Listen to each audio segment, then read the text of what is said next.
Folks, we are here at June 21st. It is the All-Star break in our universe here. The teams just got announced yesterday. And as you can see, our Los Angeles Angels are still playing very, very good baseball. But so are two other teams in the Pacific Division. Both us and the A's are 62 and 37, and the Dodgers have 60 wins as well. It is a tough division.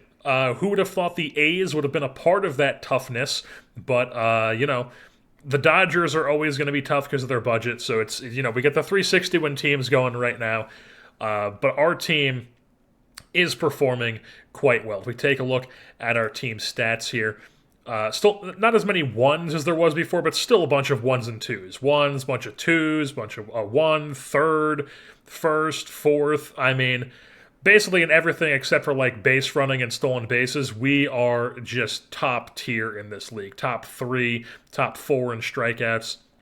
And then for the pitching, it's pretty much the same thing. First in ERA, third in starters ERA, first in bullpen ERA, fourth in runs allowed, first in WAR, hits allowed, opponent's average, BABIP, fourth in home runs allowed, third in walks, third in strikeouts, the best defense. Hang your hat on it, baby. That's what we do here in Anaheim. That's what I do in OOTP. But let's take a look at how things have been going. We've made a couple changes here. Maybe not as big of an in-depth update because it's not too much later, but we're going to go over a few changes that we've made to the lineup here. First things first, you'll see. I guess we should look at. Or no, we'll do it in order. So we have. That is in order. So we have Amari Collar. No, it's not. It's not in order. We have Eric Rose. I'm out of my mind here, but we got there eventually. Eric Rose in the fifth starter spot because. Zach Gallen he just can't be it. He's in that long relief, avoid high leverage mop up, just kind of like get in there and throw. Has he thrown any relief appearances? Okay, so he has thrown, and he's getting lucky, which we would hope he is. But he's in like a literally never get in the game in a high leverage situation. Just go out there and throw like innings when we need you to sort of guy, because he was just not getting it done as a starter, as you can see with his line here. It just did not go well. If we take a look at his splits, you can see he only made one start in July. The rest of this July is reliever, and it's still like not great. But I mean, April was awful. May was not good. The home runs per nine were awful. And then in June, he had a month where he was like, okay, getting a bit unlucky, but like decent with the FIP. And then, June, and then July comes out, and it just did not go well. So we just made the decision to put him in the bullpen. We're probably going to eat his contract in the offseason, I would imagine, because nobody's going to want him. And he can't be on a roster. We're going to keep playing him as long as we can in this bullpen, because right now we don't really need to make that change. But in the offseason, I would say he's probably gone. So right now, Eric Rose is in the bullpen because he was just the obvious one to me, because he has three good pitches with at least 35 stamina, whereas like Lilly only has two good pitches. He has the 45 on his changeup. Petty, same sort of thing. Hagen Smith has a bunch of good pitches, but he doesn't have the home run allowed, and I just don't think he's a starter type. William Schmidt could have went in, but I just like him as a reliever. He's also an all-star, by the way. I feel like I haven't gone over the all-stars in like 4 straight seasons. Something like that. I just keep forgetting to do it, but not that really it matters too much to me. But William Schmidt made the all-star team as a reliever here. Fantastic to see that. But yeah, William Schmidt could have gone into the rotation, but I just preferred Rose over him. And then Lavonis, I guess, could have done it as well. But once again, I prefer. Honestly, Lavonis could be pretty solid. But we have Rose. We have Rose in there. He's doing his thing. He's got 55 potential as a starter. It's not like Rose is a bum. But we've got some other options here in the bullpen who could slot into the rotation if we need them to. But we opted to not do that when Mr. Amari Collar here got hurt with a sprained elbow. Now, it is a day-to-day injury, but it was like day-to-day for 1 to 2 weeks, and it's an elbow injury. So I was like, just go on the IL. Don't worry about it. So he's on the IL now. He was fine. He had a fine, exactly average ERA plus, but he had a really solid FIP minus. So I guess, getting a bit unlucky in some ways, striking out a bunch more guys this year, walking a little bit less, giving up 1.2 home runs per nine, which is fine. But yeah, Amari Collar he's been solid, but he got hurt, so he's not in the rotation. And we got aggressive. We got aggressive with calling up Mike Hoskins here, who hasn't thrown the most amount of innings in the minor leagues, but I just felt like it was time. We moved him up. Mike Hoskins now is a member of our rotation, at least for now. We will obviously have to make a decision once Collar comes back. But for now, Mr. Clueless here is in the rotation. He's made one start. It went fine. It was not the greatest start, but it was fine. He won his debut. He went 6 innings, 4 hits, 4 runs, 3 of them earned, 2 walks, 4 strikeouts. He threw 79 pitches. It was whatever. We're not going to complain too much about that. But the rotation is looking a little bit interesting right now because we could possibly pick up like an arm or something at the deadline if we wanted to not play our young guys. But I'm set on 1 through 3 here. Obviously, Lampkin, Perez, Healy is fantastic. We wanted Healy to take that step up since we traded Abel. We banked on that, and he has delivered. He has been fantastic in that third starter role. And like I said, Perez slipping a little bit here. You can see his ERA and FIP are kind of around league average-ish, giving up a bit too many home runs, I would say, as well. I think it's been as of late where he struggled. Yeah, June and July have been not great. He was fantastic in April and May. June, July have been not great. Bummer to see, but I believe he'll bounce back. I don't think Yuri Perez is that guy for ever now. He's just having a bad stretch right now. Things will normalize. So I still trust these as the 1 through 3. Collar I trust to be like a 4 type. Even Hoskins, even Rose. Maybe not Hoskins right now, but eventually, possibly. I decided to go with him to call up just because we were being aggressive with either of the guys we were thinking about calling up, and I was like, let's just bank on the first rounder here, call him up, not have to worry about, anything, or not have to worry about any injuries, might as well get him up, just boom, just get in there. I don't want to leave him in the minors too long and get hurt because one thing I should mention, if we go to, it should still be in here, Jim Boone, our second-round pick, folks. Tore his rotator cuff after 6 appearances in the minor leagues, in the rookie ball. Second-round pick, 79th overall, and he is already under the knife, folks. That's what happens. No such thing as a pitching prospect, folks. So, that's what happens. But, yeah, so we decided to call Hoskins instead of and yes, I know my double A it has a ton of guys in it. It's whatever, it's fine.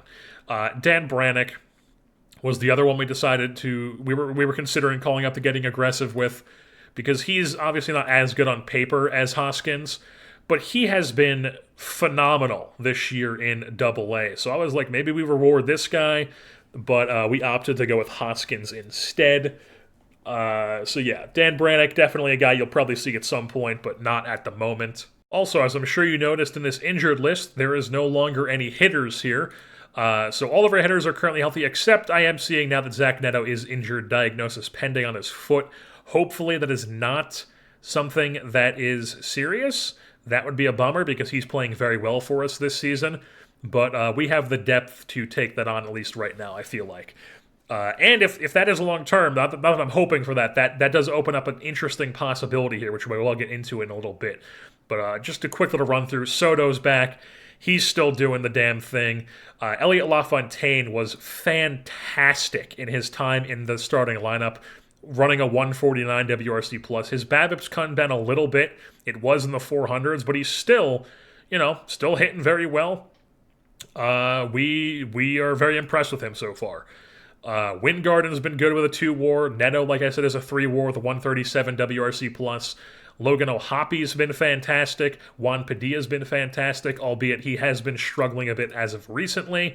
You can see July has not gotten off to the greatest start, but all the other 3 months, just scorching numbers here for Padilla. But right now, struggling a bit, and it's baseball. That's baseball, Susan. It happens. Guys go through slumps.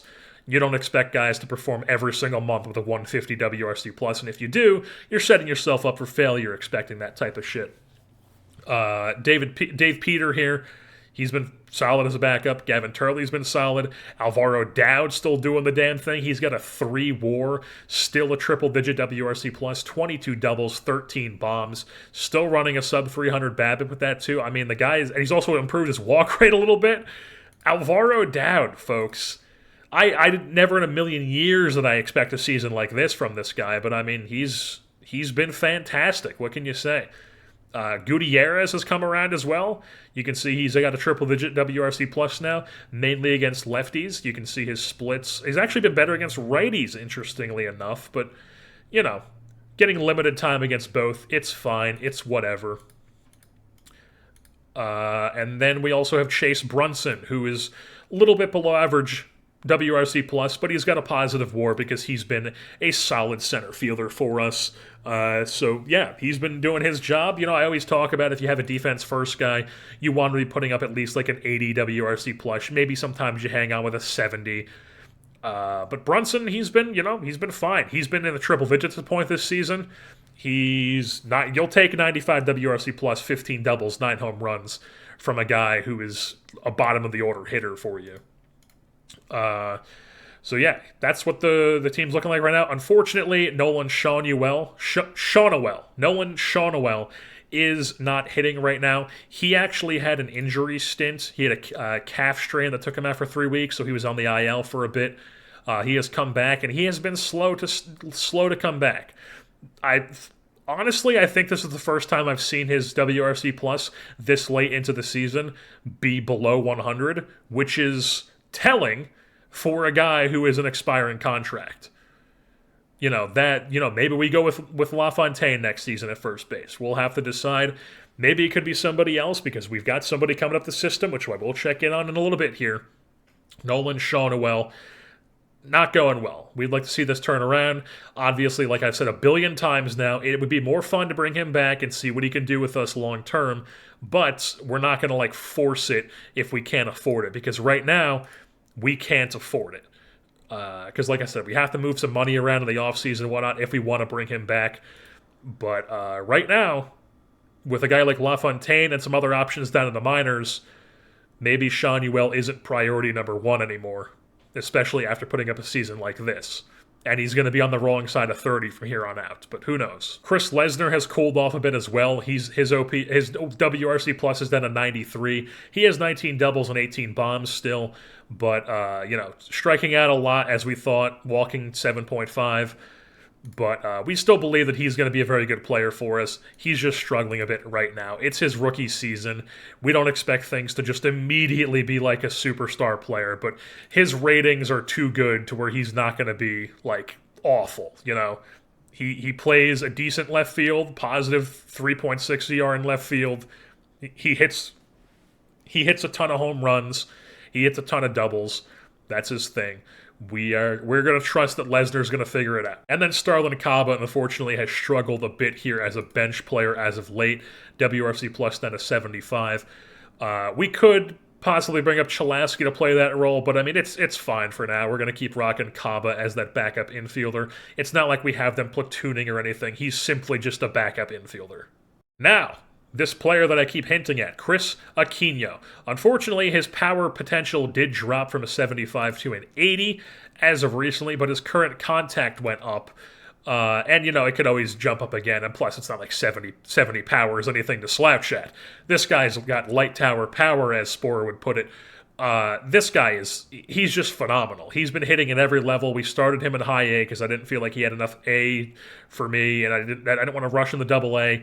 So he was great. Then we called him the double A. He was fantastic, even better. Not a guy who hits doubles right now, but he hits home runs. And now he comes with the triple A. He's got 31 plate appearances, 131 WRC plus, 3 home runs in 7 starts, 8 games. Yeah. Another guy who could strike out a decent amount, but I mean that's generally what happens when you have guys with this type of power. 80 potential here. Probably more of like a first base He could play you some third base, but probably more of a first base, corner outfield type if you wanted to be like a subpar corner outfielder. But this is the guy I was talking about. If we move on from Sean Noel, we have LaFontaine and we have Chris Aquino immediately ready to step in and take those spots. And then also, I should keep mentioning that Zach Neto is on a team option for next season. So if we decide not to bring him back, that also opens up some money, and that makes it possible to do some other things as well. But we'll have to see which one we prefer to bring back, Neto or Sean Uel. Or Sean Noel, because it's probably going to be one or the other, if I had to imagine. And if we decide not to go with Neto, then what probably happens, I know we're getting too much into off-season talk here, we're in the middle of the season, but just to give you a quick little look at what I'm thinking. If we decide not to bring back Neto and he's not our second baseman, what I would probably do, would probably means we bring back Sean Noel, he plays first base, Padilla here moves to second base, and then Aquino plays third base. That's what makes the most sense to me. But that's just an option. That's just if we decide not to bring back Neto, that's what I'm thinking. Obviously, that would mean LaFontaine would not be a starter for us. But that's fine. I think he's outplaying his ratings a bit right now. But he's still a very solid player to have around. Plus, he's also still not even ARB eligible. He's got a bunch of years on league minimum here. We can afford to have a guy like this on league minimum just on the bench. But as far as what we are looking to do here at the deadline, I mean, I guess maybe pick up like a pitcher, maybe like a decent bullpen arm. I don't think we need a bat. I feel like the bats are totally fine. I really don't even want to mess with what we have going with the bats. I think we can just keep rolling with the bats that we have. But it's like maybe pick up another starter to be like a more legitimate number 4. Because like I said, I trust Collar to be the 4. So right now if we went into the playoffs and they're all healthy, it would be 1 through 4 would be Lampkin, Perez, Healy, and Collar. And then our 5th would be either Rose or Hoskins or, Schmidt or Lavonis. That's fine by me. But if, maybe we pick up another starter to get us through the season, maybe we keep rolling with Hoskins or Rose here in the 5th spot. But I don't think anything is I don't think we need to go out and take like a huge swing like we've done the past few seasons and have it not work out. I feel like we can keep rolling with, for the most part, what we have, but I think we could improve the bullpen and the rotation a little bit. Maybe a 5th starter to get us through the rest of the season, who could possibly move into the bullpen and give us some innings there. Maybe pick up a legit bullpen arm to add to this mix. We will have to see what's available, but I don't think we're going to be making any huge swings here at the trade deadline, is what I'm trying to say. And just a quick little look at who's on the trade block here. I'm seeing Jeremiah Estrada, former Angel here now at the Yankees, on the block. They're already trying to get out from under him. Former friend Logan Webb on the block as well. He's not an option to trade for here because if he was on an expiring deal, I'd be like, maybe we bring him back on like a little reunion tour here for the end of the season. But he does have a player option for next year, which I do not want to have on our team because that's definitely he's just going to pick that up. There's no reason he's definitely going to be executing that. AJ Smith-Shawver could be very intriguing. Obviously, he would take a serious haul to get, which I don't think we want to give up. I don't think we want to trade a haul for this guy. We just traded a big-time catching prospect last year. Maybe if it seems like I could get it done without giving up anybody too good. Like, obviously, I'm not trading Aquino. He's off limits. He's untouchable.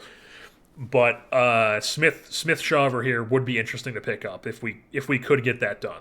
And I was just curious. I put him in the initiate trade screen here, and I see that the Braves are under Team Focus as Build a Dynasty. So I'm like, why are they even trying to trade Shawver? He's an expiring contract, but if they're trying to build a dynasty, why are they trying to sell here at the deadline? And then that made me think like, oh shit, are they actually somebody who's in the mix and they're just have this guy on the block for no reason? But they're not. They're not really in the mix. They've got some teams in front of them. They're in the mix, I should say. They are in the mix. They could easily slip into the 4th spot here, but they do have a couple teams in front of them. But 2.5 games is like nothing. I mean, they could easily climb out of that. But Still, I would probably not take Shawver from them. One interesting name that I see on here is Mike Vasile. Now, he's currently hurt with a sprained elbow, so we would not have him immediately, but this is somebody who has been on my keep an eye list for literally years. Like, I'm talking, this guy's been on my keep an eye list since like 2026, 2025 type numbers. And he just, he's the type of guy I like. He's got a bunch of blue, some teal, he's got extreme ground ball, he can give you multi innings. And for whatever reason, he just has been like treated like shit by teams, like not getting any chances. But when he does get chances, he performs. And because of that, he's actually projected to get arbitration next year. He's still ARB, even though he's 32 years old and he's been around forever. Yeah, real life 8th round pick by the Mets in 2021. He was on the Mets when I was originally adding him to my keep an eye list. So, like I said, he's injured right now, but definitely somebody who could help us. He could be a 5th starter type, he could be a 4th starter type, he could be a stopper for us. I'm very interested in Mike Vasile. But what are the Padres doing? The Padres stink. We can easily trade the Padres. All right, I think we already have the Mike Vasile trade locked in. So, what I did first was I offered, because Mike Vasile's a 60 rating here, so I gave them this offer for Daniel Maya, because I'm like, okay, he's a 55 grade prospect. They're probably going to want something pretty good for a 60 grade starter type like Mike Vasile, even if he is, somebody who's never really had like a great season. So let's give them a Maya here, who was a former first-round pick of ours, switch hitter, could be a really good player, but we have a bunch of log jams essentially. We have a ton of outfielders. Now, this guy could possibly play center field for us, but he's one of these guys who has 65 range and his center field's only 55. So he's probably more of the type who's going to give you really good corner outfield defense, and he's like a Dylan Carlson type, where he's not going to be able to play center field. They're playing him in the corners and the minors too. So that's what you would expect with him. Does seem like he could have a good bat, bit prone to strikeout, but it's fine. I like him, but I was fine giving him up. But I don't even know what I'm talking about when we're getting rid of him, because we're not getting rid of him. He's still going to be in the system here, because when they came back, they gave us this list of names, and I'm like, obviously I'm not giving you Lampkin or Rose or Hoskins or Healy or Neto. This guy, like, maybe if he was the only other option, because he's just a reliever, but I mean, I still think this guy could be like really good, even if he's a reliever. He was an international free agent signing, by the way. I'm not giving him a Lilly. Maybe I'd think about giving him Petty, but even then, like trading, no, I would not give them Petty. Then Chris Sweet pops up. And this guy, teams like this guy, and I see why. He has that control movement profile where he's got the bad stuff and the not great pitches, but it plays up a little bit because he's a ground ball guy. He doesn't walk people. He suppresses home runs pretty well. He's got good movement. He's like a Logan Webb type, but he's fragile. His movement isn't the greatest. So I'm like, could I see a world where this guy comes up and is actually really good for us? Yes. Could I see a world where he comes up and he's just immediately hurt and he's never actually anything? Also yes. So it's like, if they're so interested in this guy that they're putting him up with names like this, I'm like, let's just fucking offer them just Chris Sweet and see what they say. And what do you know? They come back with this list of names. And I'm just like, hey, sure, I'll give you Blake Thurgood. It's the story. Why not? Chris Sweet, Blake Thurgood. We're going to trade these two guys. Obviously, Thurgood is somebody who we like a lot, or we used to like a lot. He's a meme at this point, folks. He's never actually going to work out. We are going to add him to our interesting list just to keep an eye on him as like a former player, see how it works out for him. I highly doubt he's ever in the big leagues. We'll do the same thing with Sweet, or he is uninteresting. We'll do the same thing with Sweet here. So yeah, Sweet and Thurgood are both going to the San Diego Padres for Mike Vasile, who's going to join us in like little over 2 weeks when he comes back from his injury and he gets done rehabbing. So yeah, Mike Vasile will be joining us, and that might even just be the only trade we make. We'll have to see. All right, so Zach Neto does have a foot contusion. He's out for 1 to 2 weeks, and while he's out, we made the move. We made the move, and we've decided to call up Chris Aquino. So he's actually going to be playing third base for us, and Padilla is going to shift to second base while Neto is out. And then we'll have to see what we do when Neto comes back. But we're gonna give Aquino. He expect to be playing the major leagues. He's been hitting at every level. He's that type of prospect, number 11 in baseball, where, like, let's get him up there and see if he can just unleash hell on the big leagues. Folks, he tripled in his first game. His first major league hit was a triple. And then he proceeds to have his next game in a 5-0 win over Pittsburgh, have 2 home runs. So he's got 3 big league hits, and they're all extra base hits. And they're all, like, the hardest kind of extra base hits to get. So, decent start. So the Braves they just randomly offered me AJ Smith-Shawver for Dave Peter, our backup catcher, and Kane Archdeacon, who I kind of shopped around a little bit, and he has some interest out there. Let me just put it that way. And he's, once again, corner outfield type. We have a logjam at corner outfield. This guy's never going to play in the big leagues for us, so we can trade him. And the Braves are currently not in the wild card spot. There are 4 wild card teams, remember, and they have 2 teams in front of them, and they're only 2.5 games out. They're 5-5. They're 3 in their last 10. They've got a win. They got a 3-win streak. They got a W3, and it's like they're offering it to me. They're not currently in a wild card spot. He's an expiring contract. He'd be a legit dude for us. We would not look to extend him because he is fragile. So this is a pure rental. This is like a dude who makes... Oh, suddenly he could be... Like, we have 4. Like, Healy becomes our 4th. We've got Lampkin, Perez, this dude, and Healy. Like, that's a legit playoff rotation. And then you have Collar and Rose in the bullpen with Vasila we just picked up. I mean... That's too good to pass up. So we moved it around a bit to where it's Hawks instead of Peter, and I offered them that. Hawks is our third string catcher. He's our backup. He's like our immediate call up if we need somebody. Defense first guy. They could use him, whatever. And then they also were like, hey, throw in Josh Johnson, who's currently hurt. So I was like, hey, he's kind of played himself out of a role on our team. He's not a part of this team anymore, so let's just move on from him.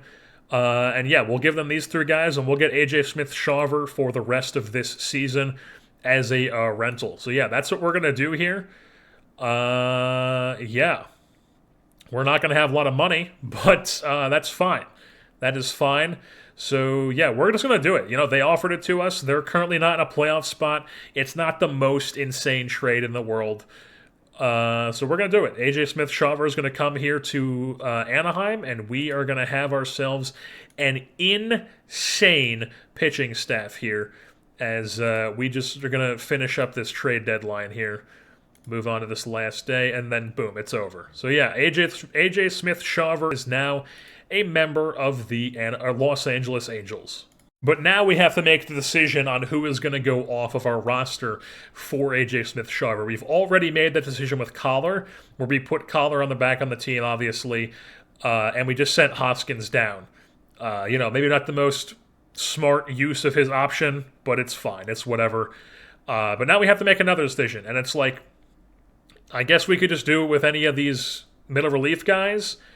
Schmidt has 2 of his option years used. Livonis has 1, so I guess probably smarter to do Livonis over Schmidt. Yeah, because we don't want to burn Schmidt's option and make him less flexible next season. But I mean, they've both been good, so it's like, I mean, the option really should be that we just eat Zach Gallen's contract here. It's not going to happen, folks. He's not going to have a miracle. Like, he's been fine-ish in the bullpen, but it's not great. He's got the home runs issue. I mean, we're going to do it in the offseason anyway, so, I mean, we might as well do it now. Like, what is it now if we just release him? 43? Yeah. We're going to be paying it anyways. We're doing it. Zach Gallen, you did your service. Unfortunately, we couldn't get you a ring here, but you had some solid years in L.A. or in Anaheim, and we salute you. So we bit the bullet, we did it, and now not Mike Vasile, AJ Smith-Shawver is going to come onto the roster here, and we're going to have to make the same decision once Vasile's back from his injury, which is could be in like a week from now. We'll probably put him on a rehab assignment though. But and also Gutierrez, as you can see, has an injured diagnosis pending, which we will deal with when that pops up. But yeah, so Rose is going to go back to the bullpen here. Throw him into a reliever role again. He is a stopper, 7th in close game, high leverage. And then Amari Collar is going to drop down to the 5th spot. We'll make him the next starter. Smith-Shawver is just going to be the 4 spot just for now. Or what is it? He's got 2%. Healy's got... Okay, yeah, so it's a bit out of order with how it's going, but that's fine. We'll leave it like that. He just started yesterday, so that makes sense. He'd be in that spot. And then, Collar's the 5th, and boom. That's the 1 through 5 right now to get us through the rest of the season. And, we'll see how things go. Folks, we have gotten to the end of the season, and the Los Angeles Angels have once again won 95 games. As you can see here, Juan Padilla gets himself Batter of the Month in September, and then Starter of the Month was A.J. Smith-Shawver. So great end to the season for these two players.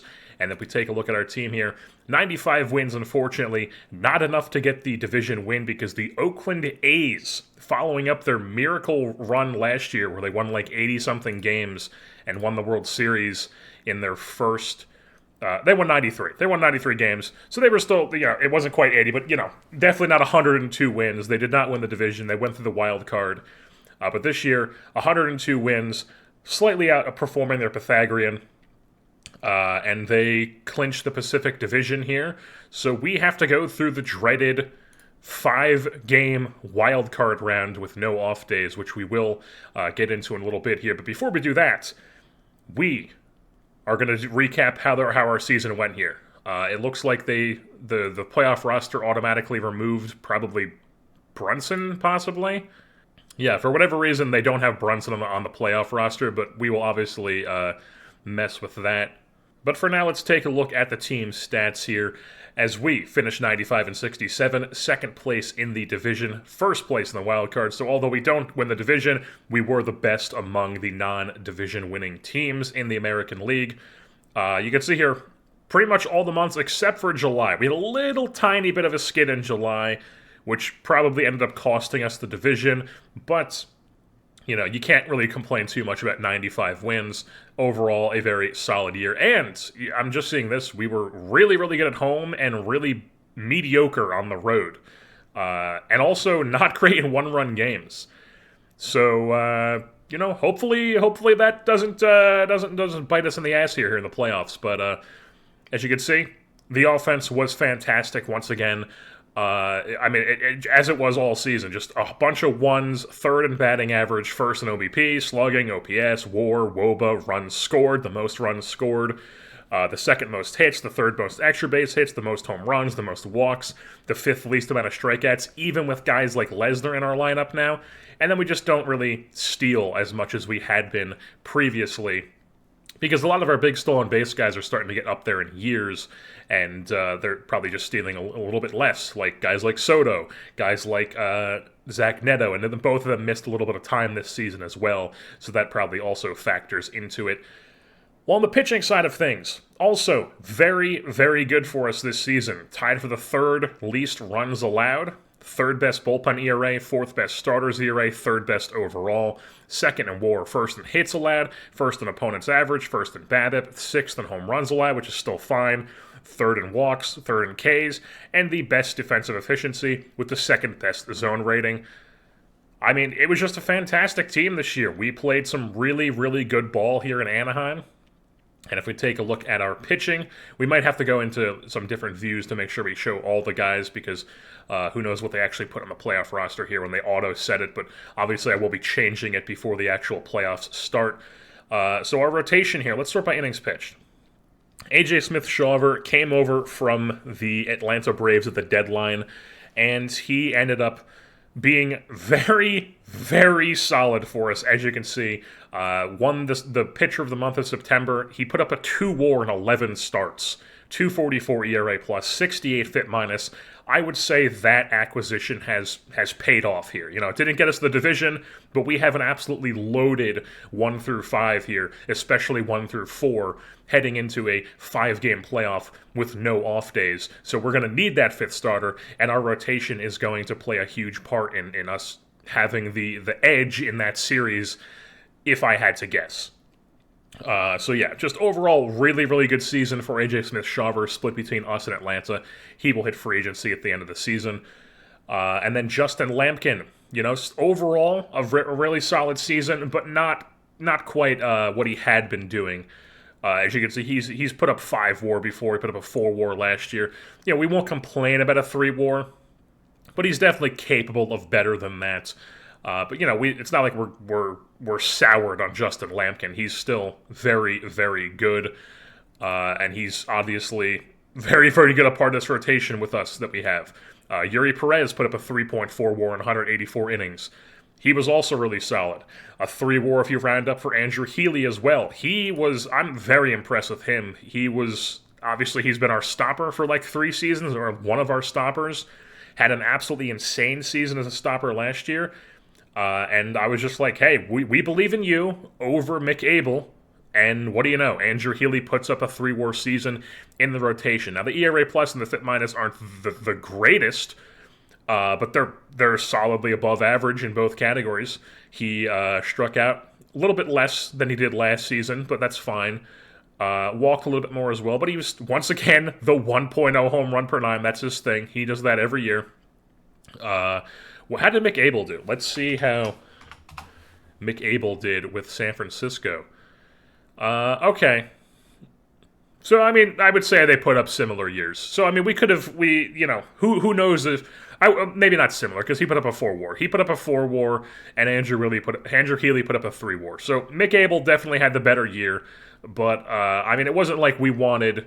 and I think Abel was probably their ace, too, wasn't he? If we take a look at not the scores, the standings. Yeah, they did not make the playoffs.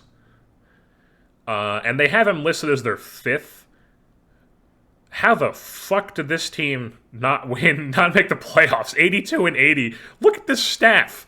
I guess, I don't know. I mean, this guy just recently got with form stuff. So yeah, this guy, why was this guy in their bull? Oh, he's, okay. So he just came up and they had him in their bullpen and now he's in the rotation. So this is another team in our division, along with the A's, that are really, really starting to up and come here, and they are going to be real scary here in the future. Because if at the beginning of the season we went over a little bit of their system, they get a lot of dudes. They've got this guy in their rotation now. They've got this Chris Eulery guy who's 23. He is fragile already, but still incredible looking outlook on this guy. They got this guy who's 23. Pending shoulder injury, though, that could be bad news for him. A 5 WAR for him. Ryan Sloan, who's 26, has just been a stud for them for 3 straight seasons. And then, of course, they have Mick Abel now, who is the veteran of their staff. So, you know, maybe we strengthened them a bit, but, you know, we got some solid pieces from them that played pretty well for us this season. They also had this closer, Storm Stortebaker, who I had on my list all season long because he was somebody I was trying to pry from them when I was trading with them in the offseason, but they just would not give him up. And he ended up being their closer this year, and he was, like, fine. I guess he was a stopper for them. Or maybe he started a bunch of games, too. Who knows? But this is another guy who could start for them, who they just have a plethora of these young, insane pitchers. But, yeah, I guess their issue is they didn't really have any bats. They actually played Gasparino, and Gasparino did decent for them this season, you know? Good for him. Good for him.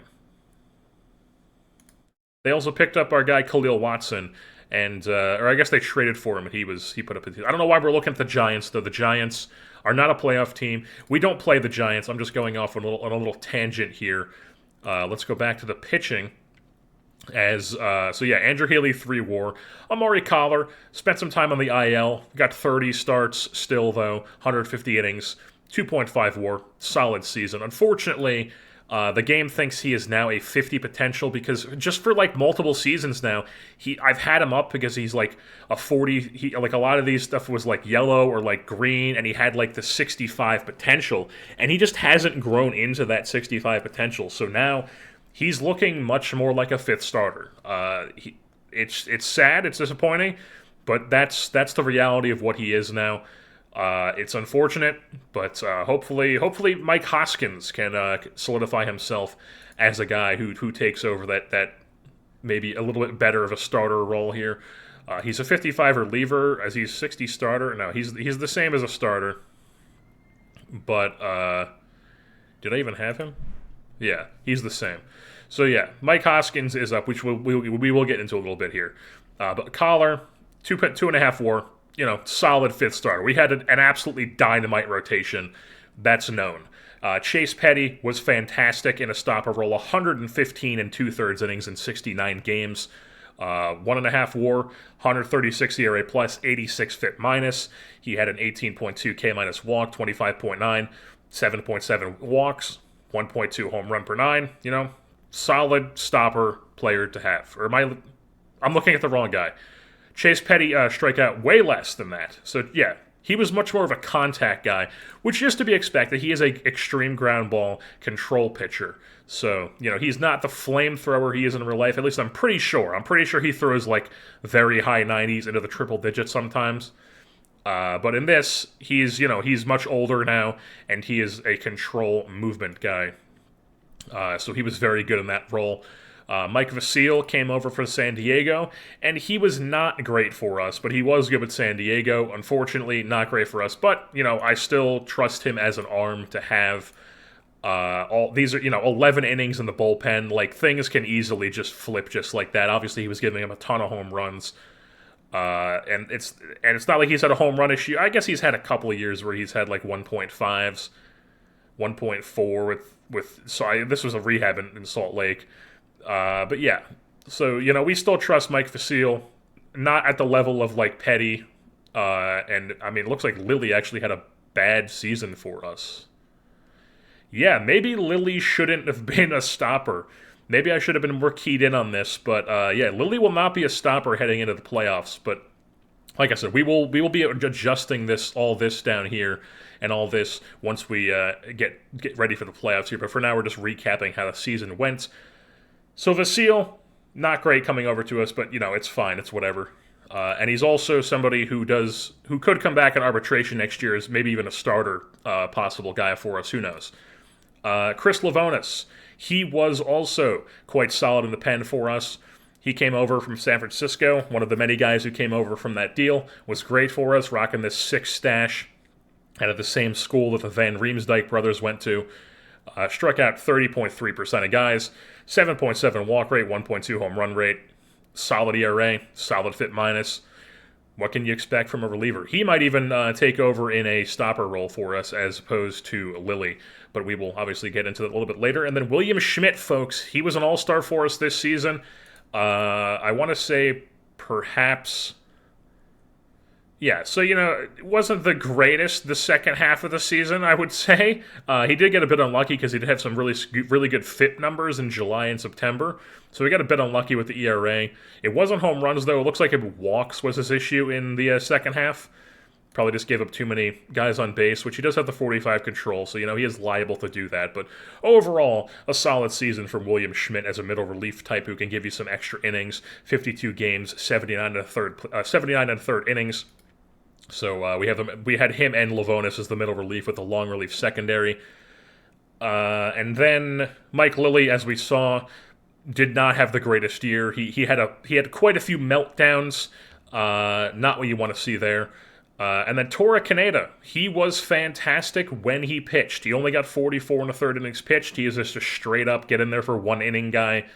And it's very unfortunate because obviously we all know we signed him to be a stud starter for us coming over from the extreme air quotes NPB as a fake Japanese guy in the free agency. But, comes over, throws 5 games, tears his rotator cuff, comes back from it, and his stamina drops from 40 to 25. Or I think that's actually gone up. I think it was 40 to 20. 40 to 20. No, okay, no. It was 25. So, yeah, 40 to 25. So, yeah, 40 to 25, not what you want. But, at least we've been able to have him as a really, really good one-inning reliever here. You can see here, insane strikeout rate, insane walk rate. I mean, that's insane. A 29.3 K minus walk. Incredible. I mean, if this was 2009 and bullpens were structured like they were back then, this guy he's like one of the most popular players in baseball. But, that's not how things work anymore, especially in the OOTP universe. But still, solid enough. Is it a bummer that we're paying him $15 million per year for at least 3 more years guaranteed? Absolutely. But, maybe we can hit him with some dev lab or something. Who knows? But we will try some things. Maybe we might even try to get under from his contract in the offseason. Out from under, I should say. But that is all off-season type things to discuss. Mike Hoskins, he came up for 2 stints, one in the rotation for 2 starts, and then he had some relief appearances as well. Did not go great. He might not be on the playoff roster because we kind of need like a lefty who I trust more than him. But I just wanted to get him up in the big leagues because, as I've talked about plenty of times now, we just have the worst luck with pitching prospects because there's no such thing as a pitching prospect. Guys they get up to Double-A, they get hurt. We had Jim Boone, who we just took in the 2nd round this year, immediately get hurt.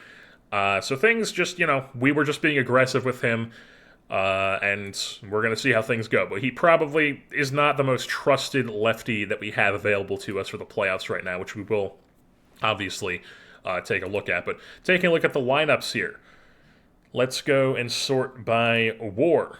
5 WAR season for Alvaro Dowd, folks. Insane. 70s straight across the board. He put up a solid hitting season. A 115 WRC plus with 36 doubles, 19 home runs, scored 82 times, drove in 64 runs, put up a similar walk and strikeout rate to what he was doing in the minor leagues. I mean, this is light years above what I expected from Alvaro Dowd. Now, I don't think he's going to do this again next season. I don't think that he is a 5 WAR like superstar shortstop. But incredible. We love to see it. Love to see it. Alvaro Dowd, fantastic. Zach Neto put up a 4 WAR for us. He probably heard me talking about him being like, oh, maybe we prefer Seanwell. Maybe we prefer Seanwell over Neto here. And then Neto decided to put up a 4 WAR season with 142 WRC plus in a year where he did get hurt, though, I should say. So, that does still go against him. He had multiple, nagging injuries. He had a strained back, which took him out for 2 to 3 weeks. He had a 2 weeks left foot contusion. Definitely not ideal that he is fragile, and he is on the wrong side of 30, but Seanwell is as well. But Neto, solid season overall. You don't expect this type of, offense, really ever, from what his ratings have been, because, he's obviously going down because he's older. But, he's never... I guess he's had, a really good eye for us in the past, but he's never been, an outstanding... Just a lot of green, a well-rounded hitter. And he's put up some really solid seasons for us here in Los Angeles. Just some really consistent triple-digit WRC plus player. Constantly hits 20-plus doubles. Constantly hits around 15 to 20 home runs. Steals a bunch of bags. Very consistent player. Has chiseled out a nice career for himself here at the Campbell University. Fighting camels, roll humps. Juan Soto, 4 WAR season as the DH, 144 WRC plus, 19 doubles, 29 home runs. Only 97 runs for him this season, but he did miss some time. And we weren't relying on just him to score runs this season. Not that we were in other seasons, but we had a lot more offense going for us. With some of the young guys coming up this year, as opposed to just Soto and OOTP and Seanwell, which we will get into. Seanwell did not have the greatest season. But yeah, a 22.1 walk rate. I mean, just fucking insane. What can you even say? 23 steals, once again, a 2020 season for Soto. Juan Padilla, he was incredible as well. You round up to get a 4 WAR, 136 WRC plus, 30 doubles, 35 home runs, 105 ribbies. 88 runs scored, strikeout rate lower, or 17.3. He's insane. Juan Padilla is a legit as fuck third baseman for us. Logan O'Hoppe, incredible year for him too. Round up, get a 4 WAR, 125 WRC plus, 21 doubles, 27 home runs, 87 ribbies, 80 runs for him, 88 for Padilla. O'Hoppe, as this 32-year-old catcher, still swiping a decent amount of bags as well. Sneaky stolen base ability for Logan O'Hoppe here. Yeah, if we take a look at his MLB here, he's put up some decent stolen base numbers for us in the past. But yeah, still doing it here at 32, and then of course we have him signed for quite a bit more seasons here. Then Chris Lesnar puts up a 2.7, round up to 3 WAR in his first full season here, his rookie campaign. He might get Rookie of the Year if I had to guess. 25 doubles, 37 home runs, 97 ribbies, 90 runs. Now the strikeouts are an issue, absolutely, but they're not the 40 he was doing in his very small sip of coffee he had last year, and he has had 40 in the minor leagues before, but. 37, absolutely, it's high, it's not great, but, he did put up 37 home runs and drove in 97 ribbies as well. So, we'll take the home runs. We would like to see the strikeout rate drop a little bit, but, you gotta expect a guy who's going to strike out a lot if you have this type of light tower power. And very, very good left fielder, folks. He might win the Gold Glove. You would probably think he's going to win the Gold Glove with a 10 ZR. In left field. Jeff Van Wingarden, another man who came over to us from the San Francisco Giants. He put up a very solid season. 2.5 WAR, 116 WRC plus, 33 doubles, 17 home runs, 75 runs. Doesn't strike out a lot. Solid offensive season, and he also put up a solid ZR for us in a corner. Like I thought he was going to do. So Jeff Van Wingarden turned out to be a real solid player for us as a freak little righty-lefty type guy. And then Elliot LaFontaine had some time in the starting lineup for us, but overall, very, very solid player here. The thing about him is I don't know if he's actually like a Shawnuel replacement, but, having a season like that and having somebody like Aquino, who we'll get into a little bit for next season, makes it a little bit easier to be like, I can see how we could replace Shawnuel and replace his bat. Because, Shawnuel didn't even have a good season. He didn't have a typical Shawnuel season, and we still were the best offense in baseball because we have so much talent on this team now as we've started to actually develop guys, and we've got a real deep roster here, and a deep system even. But yeah, Dave Peter, backup season as a catcher once again, solid. That's 2 straight years of triple-digit WRC plus and 1 WAR, backing up O'Hoppe, spotting him games. He's solid. We'll take that all day long. He's also arbitration eligible in the offseason, but, it's 2.8, it's fine, it's whatever.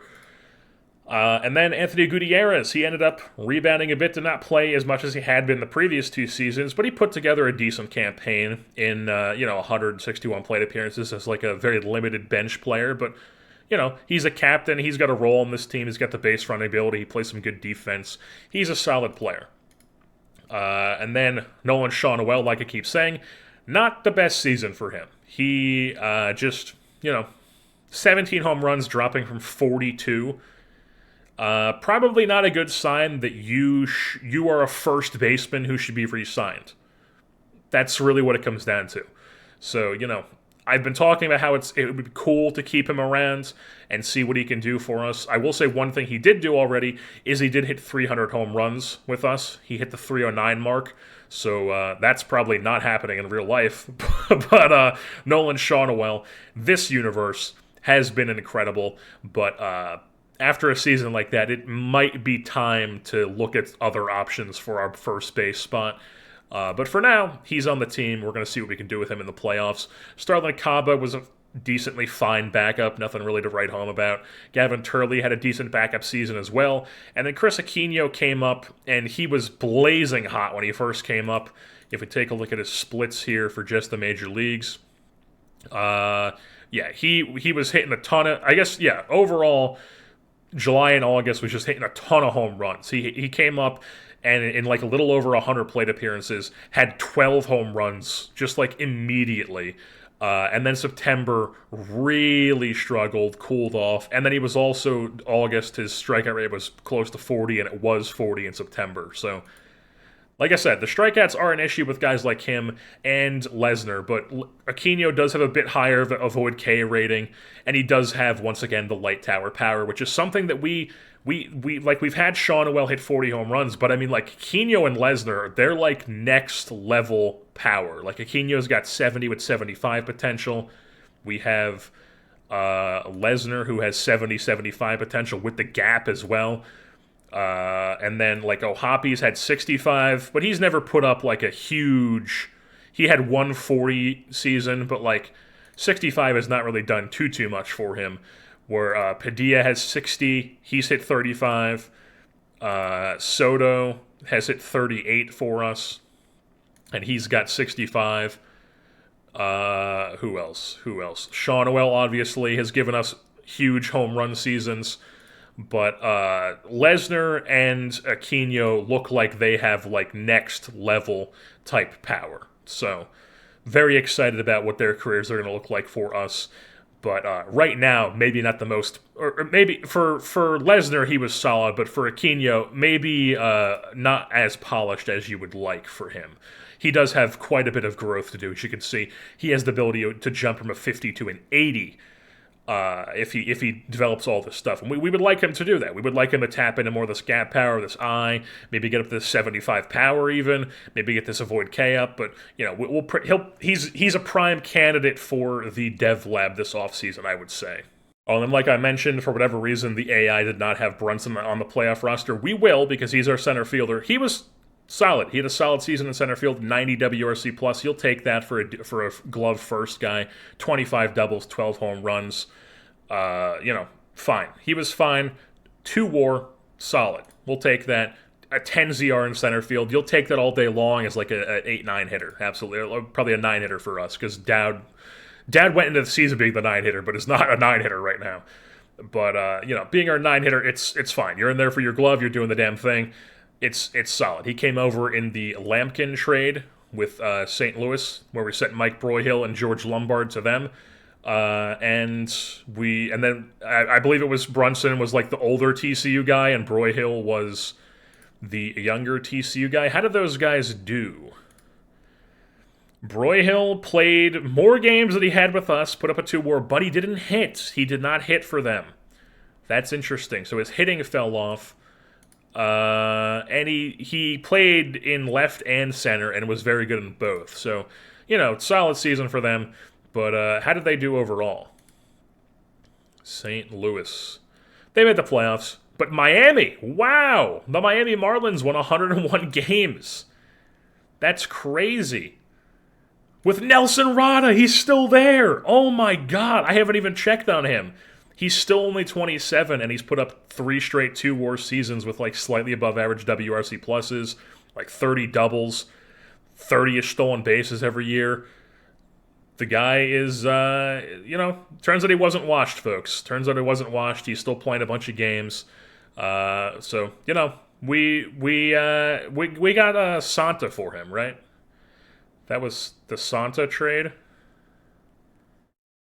Yeah, it was Santa and Gianandrea Morfin, who Gianandrea Morfin is pretty much like a quad A guy at this point. Like, he's not really a part of it. But Santa had some good years for us. It wasn't like we traded Rada for nothing. Santa had some good years for us. He put up 3 solid, like 2 WAR seasons in our rotation. That's not nothing.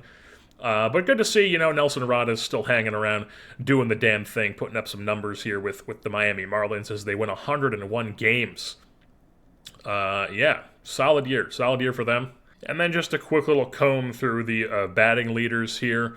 The batting title went to Arturo Trevino of the St. Louis Cardinals, that big bopper that they have in their lineup. Put up a 5 WAR season. He's been insane.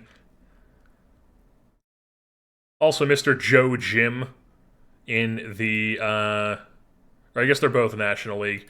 So yeah, Joe Jim also had an insane season where he hit 343 as this insane contact profile, which you would expect with a guy with this type of contact. But then look at this, Chris Lesnar already in the top 5 for home runs. Love to see that. You'd have to think that him and Aquino are going to be in this list for years to come. Even Padilla might be able to get himself into this list, possibly. Nobody on RBI, but Juan Soto, number 2 OBP, only behind Trevino. Juan Padilla did put up a top 5 slugging percentage as well with a 544. Also, San Francisco has this guy, Dan Gibney, who is the type of player that he's like the super juice type of player that like Fletcher Clancy is, that I really like to see, with the big gap power and the contact and the speed and the good defense. They took him first overall in 2029. I remember looking at this in the draft and being like, wow, this guy's gonna be pretty good. Turns out he's pretty good, folks. Dan Gibney led the league in doubles and an average in the American League. Doubles with 57. He also had a top 5 WAR. And then, like we expected, Chris Lesnar was also a top 5 in strikeouts as well. So, you live by the sword, you die by the sword. You live by the home run, you die by the strikeout. But overall, our team was not bad with the strikeouts, as we saw in our team stats. And then Juan Soto, once again, leading the league with the most counting walks. And our man, Edouard Julien, he's ruling again, getting on base a ton, walking a ton. Here with Atlanta, 2 back-to-back seasons, or 3 straight seasons with Atlanta now. Here late into his career with that 80 grade eye. Love to see it. Love to see it. Look at Cincinnati here with both of the top 2 stolen base guys. They are just running wild over there at Great American Ballpark. And then Nelson Rada, top 5 in stolen bases. On the pitching side of things, the Cleveland Guardians had a guy with a 1.99 ERA. Holy... This guy is insane. This guy's got a weird profile. He's got all this insane stuff, movement, control, 80 grade fastball, 75 grade changeup, but then he's only got 2 pitches. But it just doesn't matter because they're just that good. I mean, a 9.9 R-WAR season, a 55 fit minus, 1.99 ERA, a 24.3 K minus walk. He doesn't give up home runs. I mean, this guy was an international free agent signing? Yeah, I mean, holy shit. It just doesn't even matter that this guy has 2 pitches. He's an ace. Holy. With 35 stamina, too. That's crazy. Did they, like, at any point put him in the dev lab or something and, like, successfully completed training to make one of his poor pitches more usable? They tried it again. Outstandingly they improved his defense. Okay. Unsuccessfully. So they've been trying to improve one of his poorer pitches, and they've had some like okay returns on it, but like still, he has some really fringe third pitches. But it doesn't even matter. He just shoves. And then, of course, the guy, Andre Zamora, the Bat Destroyer. I mean, the guy just continues to put up I mean, look at this fucking guy. He's had four seasons in the big leagues, and his WAR just keeps getting better. He puts up an 8.5 WAR, drops down a little bit, and he's like, you know what, I'm gonna put up a new career high here and somehow not lead the league in WAR because Jesus Tejada is gonna have, or I guess he didn't even have. I think that's towards down at the bottom here. Who had... No, it was right here. Pitcher WAR. Jim Parker. Jim, not Jared Parker here. Put up a 9.1 WAR. 230 innings pitched for the Toronto Blue Jays. Insane.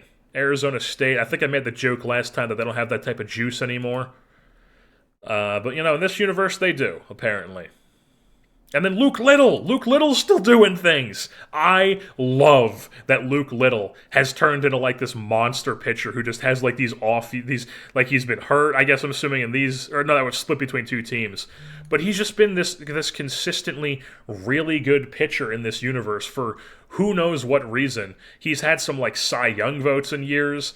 I love that Luke Little has turned into this in this sim. It's fantastic. AJ Smith-Shawver tied with Jim Parker for the league lead in wins. Yuri Perez apparently top 5 in complete games with 2 of them on the season. Or I guess he's actually tied for... I guess that would be tied for second. I don't know exactly.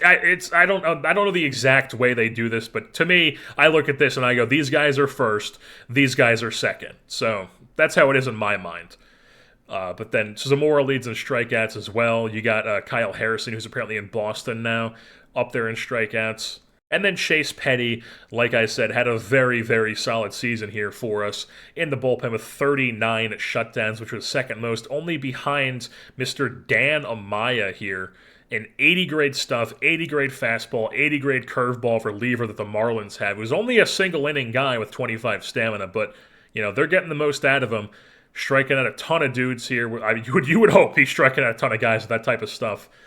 University of Cincinnati, we'd love to see that. We'd love they are Big 12 now, so maybe not so much, but they have small school roots. They have small school group of 5 roots, I should say.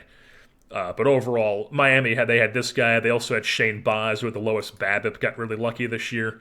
Put up, a 1.7 WAR with a 4.1 R WAR. Yeah, really lucky season for him, but credit to the Marlins for putting together a decent team this season.